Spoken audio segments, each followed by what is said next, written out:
There's a responsibility on younger people to not just stay at home, obviously to go out and go to work and to enjoy pubs and restaurants, but do so in accordance with the guidelines, because although they themselves might not become seriously unwell, they could pass it on to others. And that's the message that we're asking people to pay particular heed to at the moment. Jonathan Van Tam, the Deputy CMO, says we've relaxed too much, but it is true that we have also been asked to go to work, go to school, eat out as much as possible.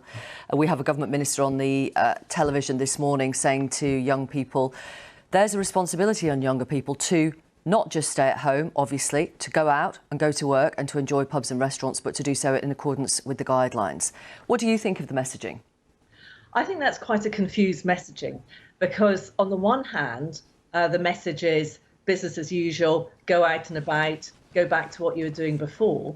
On the other hand, they're being told to follow guidance. Now, the guidance has been coming out in bits and pieces, has been changing, is different in the different nations. And a lot of people, especially young people, the data show, have got very confused about what it is they are and aren't meant to be doing. In addition to that, there's an issue of practicing what you preach. And again, although young people were actually heroic in terms of the initial months of lockdown and sacrificed a lot, they have found it more challenging to abide by the restrictions as the restrictions have been lifted. And trust in the government, especially in young people, plummeted after the Cummings affair. And then we continue to have examples. For example, last week, Boris Johnson and other ministers met together in a room of 50 people, I think when the maximum was 29. And this doesn't send out the kind of message that we are all in this together, that we all have responsibility.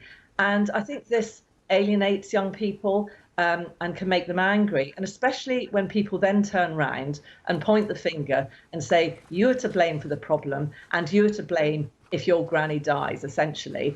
Well, Matt Hancock, England's Health Secretary, said on Radio 1 Newsbeat yesterday, effectively, don't kill your granny. What did you think of that?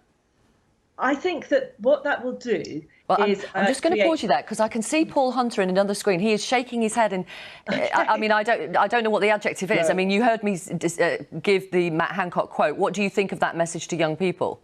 I totally agree with my colleague there that the messaging has been very poor over much of this epidemic, and certainly, the thing that I was shaking my head about was the meeting in the small room in the Parliament last week, which is it should never have happened like that. And the fact that it did is, really does undermine the key messages.